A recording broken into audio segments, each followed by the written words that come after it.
25 নম্বর চ্যাপ্টারে যে এমসিকিউগুলো বাকি রয়েছে সেগুলো আজকে আমরা করব। এখানে বলা হয়েছে মাঠের ওপর একটি বিন্দু থেকে মোবাইল টাওয়ারের চূড়ার উন্নতি কোণ 60 ডিগ্রি এবং টাওয়ারের গোড়া থেকে ওই বিন্দুর দূরত্ব 10 মিটার হলে টাওয়ারের উচ্চতা কত? 4টে অপশান দিয়েছে, কোনটা হবে সেটা আমাদের বার করতে হবে। তো সবার আগে আমি ছবি আঁকি। যেহেতু এটা এমসিকিউ তাই অত ডিটেলসে আমি করছি না। তোমরা দেখো, মাঠের ওপর একটি বিন্দু থেকে মোবাইল টাওয়ারের চূড়ার উন্নতি কোণ কত ডিগ্রি? এটা দিয়ে দিয়েছে 60 ডিগ্রি। উন্নতি কোণ 60 ডিগ্রি দিয়ে দিয়েছে।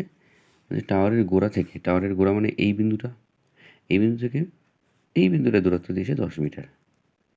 আচ্ছা, আমি এটাকে এ দিলাম, এটাকে বি দিলাম, এটাকে সি দিলাম।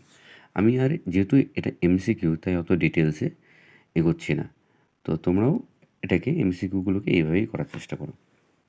টাওয়ারের উচ্চতা বের করতে হবে, আমাদের এবি বার করতে হবে। এবিটাই হচ্ছে টাওয়ারের উচ্চতা। তাহলে এই অ্যাঙ্গেল সাপেক্ষে এটা কি? লম্ব।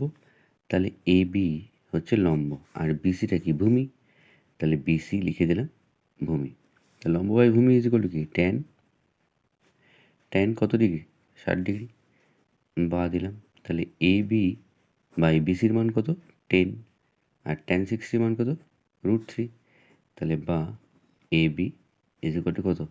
10√3। তাহলে টাওয়ারের উচ্চতা কত? 10√3 মিটার। বোঝা গেছে? তাহলে কোন অপশান হবে? Option B is the answer. Okay, সবাই বুঝতে পেরেছ? তো প্র্যাকটিস করতে থাকো। আমি তোমাদের যে এমসিকিউগুলো আছে এইভাবে শর্টসের মাধ্যমে দিতে থাকবো। চলো, টাটা।